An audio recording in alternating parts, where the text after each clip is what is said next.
झारखंड विधानसभा monsoon सत्र के चौथे दिन सत्ता पक्ष के विधायक केंद्र सरकार के खिलाफ प्रदर्शन करते नजर आए, तो वहीं राज्य के विपक्षी पार्टी बीजेपी ने लॉ एंड ऑर्डर और नियोजन नीति समेत अन्य मुद्दों को लेकर जोरदार प्रदर्शन किया। इस दौरान हेमंत सरकार के मंत्री आलमगीर आलम और बादल पत्रलेख ने केंद्र पर सुखाड़ मद के बकाया राशि के भुगतान में टाल मटोल का आरोप लगाया, तो वहीं बीजेपी विधायक नीरा यादव ने हेमंत सरकार पर चर्चा से भागने का आरोप लगाते हुए कहा कि आखिर सरकार जन मुद्दों से जुड़े मामले में चर्चा करने से क्यों भाग रही है।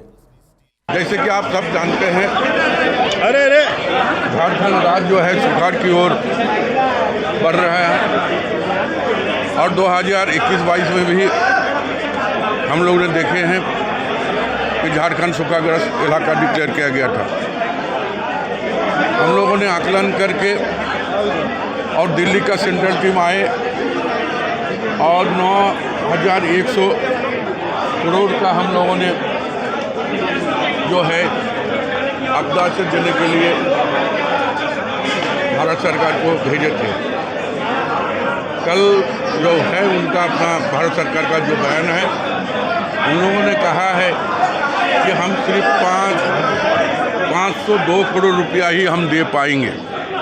एक तरफ भारतीय जनता पार्टी कहती है कि हम किसानों के साथ हैं, किसानों का आय को हम 2 गुना बनाएंगे। किसान जब माली हालत उसका बिगड़ते जा रहा है और उसका पैसा जब हम लोग मांग रहते हैं तो आधा पैसा ही देते हैं। ये रवैया बराबर जो है झारखंड सरकार के ऊपर भारतीय जनता पार्टी या वहाँ की सरकार की रही है।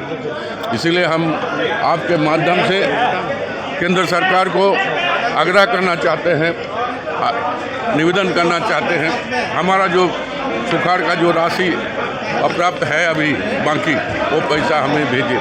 दूसरी बात हम कहना चाहेंगे, जो हमारे माननीय सदस्य जो विपक्ष के हैं वो भी बार बार सुखाड़ के जिक्र तो करते हैं, 1932 का भी जिक्र करते हैं, लेकिन एक बार नहीं अपना अलाव को आलाकमान उनके हैं जो केंद्र में बैठे हैं, उनके यहाँ इस क्षेत्र के लिए पहल वो लोग नहीं करते हैं। सिर्फ विधान क्या होगी सर सुखाड़ को लेकर, क्योंकि देखिए वो तो अलग डिसीजन है, स्पीकर का माध्यम से कार्य मंत्रणा में उसका डिसाइड होगा, लेकिन भारतीय जनता पार्टी का दोहरा चरित्र है, ये दिखाई दे रहा है। सरकार ने पिछली बार जो आकलन किया था सुखाड़ का और केंद्र सरकार की टीम भी यहाँ आई थी, उनका पहले भी 18-19 में सुखाड़ पड़ा था, लेकिन उस समय भी उन्होंने बहुत सारे पॉइंट्स दे कि आपने कोऑपरेट नहीं किया।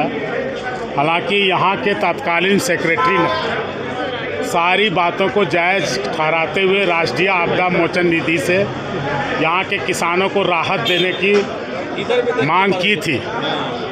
उस समय भी 0 पैसे मिले और इस बार जब 22-23 में सुखाड़ पड़ा सीवियर किस्म का 238 ब्लॉक्स में, तो राज्य सरकार ने मेमोरेंडम फॉर फाइनेंशियल असिस्टेंस दिया जो 96,082 करोड़ 79 लाख रुपए का था। उसके अगेंस्ट में उन्होंने हमने राष्ट्रीय आपदा मोचन निधि से हमने याचना की।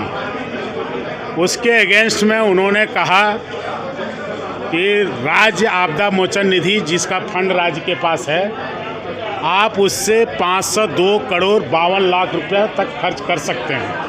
तो ये केंद्र सरकार का जब उनके पदाधिकारी आए, उनको हमने चॉपर तक उपलब्ध कराया कि पूरे झारखंड की स्थिति आप देख लीजिए, स्पेशली वो संथाल गए और उसके बाद उन्होंने भी यहाँ के मेमोरेंडम को जायज़ ठहराया, लेकिन वहाँ के हाई लेवल कमेटी ने 9682 करोड़ के अगेंस्ट मात्र 502 करोड़ की सहमति दी और साथ ही ये मुफ्त सुझाव दिया कि ये राज्य आपदा मोचन निधि से आप इसको आप ले सकते हैं। मतलब आपको स्पेशल कोई भी चीज़ यहाँ के किसानों के लिए उनके द्वारा नहीं दिया गया। ये नाइंसाफ़ी है, इसका हम विरोध करते हैं और पुनः मांग करते हैं कि लगातार दूसरे साल आप पूरे झारखंड का स्थिति देखें, यदि पिछले 1-2 दिन के मानसून को छोड़ दें तो वर्षा नहीं के बराबर है और लोग प्लांटेशन नहीं कर रहे हैं। हालांकि 15 अगस्त तक समय है हम वेट एंड वॉच है, हाई अलर्ट पर विभाग है। और युवा बेरोजगार हैं, उनकी नियोजन नीति ढंग से नहीं बनी है। आज पूरे क्षेत्र में सुखाड़ हो गया है, उस पे सरकार एक शब्द बोलने के लिए तैयार नहीं है। विधि व्यवस्था चौपट हो गई है, इस पे सरकार बोलने के लिए तैयार नहीं है। और यहाँ पर धरना देने के लिए ये लोग बैठे हैं। अरे जवाब देना चाहिए इनको सदन के अंदर में, लेकिन जवाब से ये सत्ता पक्ष दूर भाग रही है। और सबसे ज्यादा कांग्रेस से, राजद से और जेएमएम से आप क्या उम्मीद भी कर सकते हैं। ये तो किसी प्रकार बस मानसून सत्र है, अपना खाना पूर्ति कर रही है, काम चला रही है, कोरम पूरा हो रही है। कल के बाद परसों खत्म हो जाएगा, हो सके एक दिन बाद पहले भी ये लोग स्थगित कर देंगे जैसे पहले किए हुए थे। तो ये खाना पूर्ति है, जनता की चिंता नहीं है। जनता को जो बोला है बोले।